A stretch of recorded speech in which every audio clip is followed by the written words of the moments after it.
Good day, classmate and sir. I'm Agatha Christie Andrade. I'll be the reporter for today. My topic for today is Republic Act number 10931, which is the Universal Access to Quality Tertiary Education Act. So, ano-ano nga ba yung mga batas na nasa RA number 10931? It is a universal access to a quality tertiary education. It will provide students to have a free tuition and other school fees sa mga state university and colleges. And also, nag-i-establish siya for the tertiary education and student loan program. And this is the section to be enacted by the Senate House of the Representative of Philippines in Congress. So Section 1, This act shall be known as the Universal Access to Quality Tertiary Education. In the Section 2, it was declared that the quality of education was enable right of all Filipinos, and it was the policy from the state to protect and promote the rights of every students to have a quality education at all levels. So, Section 3, Definition of Terms. So, Section 3A, ito yung mga need para ma-pursue yung tertiary education like the tuition fees and other school fees. So, ano-ano nga ba yung mga other school fees? Pwede ito yung mga miscellaneous at iba pa. Sa Section 3B, dito naman, ito yung mga certificate and diplomas or any master degrees na ibinibigay ni school once na graduate ka. Yung mga diplomas at certificate na yun, dadaan mo na kay CHED para patunayan na graduate ka. Section 3C, so they stated a formal education and nire-require nila na you completed secondary education bago ka mag-enroll in bachelor and advanced degrees. Si Section 4, free higher education in SUCs and LUCs.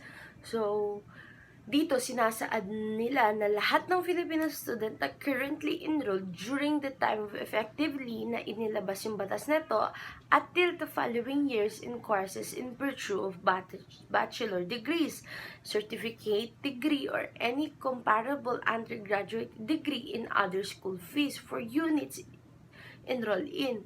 Nire-require nila yung entrance exam and other admissions and retentions requires of the SUCs and LUCs para ma-assess nila kung sino yung pwede nilang gawin na scholar at yung karapat-dapat maging scholar na magkaroon ng free education.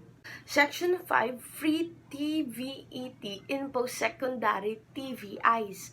So, dito naman sinasabi nila na all Filipino students who are currently enrolled at the time of the effective of this act or shall enroll in any time thereafter in any post-secondary TVET leading to non-degree certificate or diploma programs offered by any state-run TVI under the test that shall be exempted from paying tuition and other school fees. So, under the Section 6, ito yung mga exemptions sa free tertiary education. So, the following students are eligible to avail of the free tertiary education.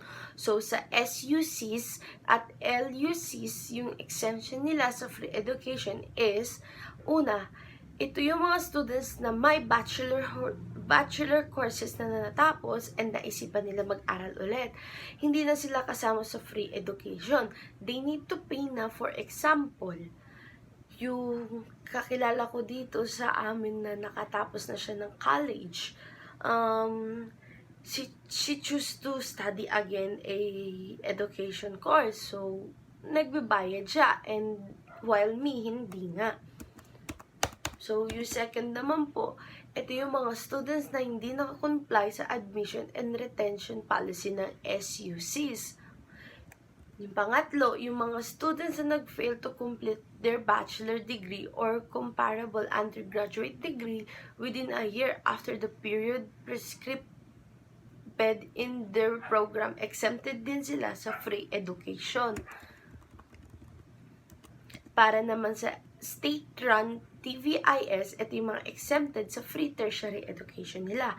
Ang unang-una, yung mga students who obtain a bachelor degree as well as those who receive a certificate or diploma for technical vocational course equivalent to at least National Certificate 3. Yung pangalawa naman po, ito yung mga students na fail sa kanilang course na kinuha. Section 7, TAS for Filipino student. From the word itself na support, ensure that program, suportado yan ng SHED and TESDA para matulungan nila yung mga nasilaylayan na makapag-aral kasi they want to secure and have good quality education for all. Mostly, students ang nakikinabang dito sa batas na yan. Kung wala yung program na yan, paano makakapag-aral yung mga mas mababa pang students? Yung point of view lang naman ng batas na yan is para makatapos at matulungan ng ibang estudyanteng makapagtapos. Kasi kapag madami pinoproduce ang bansa natin ng mga nakapagtapos, may chance na matulungan nila yung economy natin. Siyempre, with the help of different sector in education. So, Section 8, Student Loan Program for Tertiary Education. So, ibig sabihin ng section na to, it is the law that helps to support the demand of students.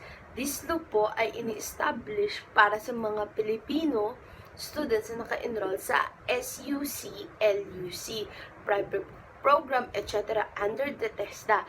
In addition po, those who didn't avail of the loan program during their undergraduate study may avail of the loan program para sa kanilang review expenses and licensure examination. So, in Section 9 po, dito naman po, it talks about the requirements for the SUCs and LUCs. So, pumunta na po tayo sa Section 10. So, in Section 10, sinasaad dito ang quality standard for the budget of SUC and LUC and the TAS and student loans. TESDA and SHED need to ensure that quality standards in reviewing the endorsement of the budget of SUC and LUC. So, Section 11, upon effective of this act, it shall be unlawful for any person, SUC and state-run TVIL, to collect tuition and other school fees from qualified students who voluntarily out of the tuition and other school fees to make contribution to the school. So, Section 12.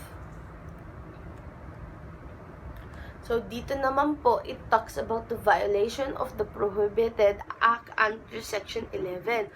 Of this act shall be meted of a penalty of imprisonment or not less than 6 months but more than 1 year, or a fine of not less than 20,000 pesos but not more than that, 100,000 pesos or both.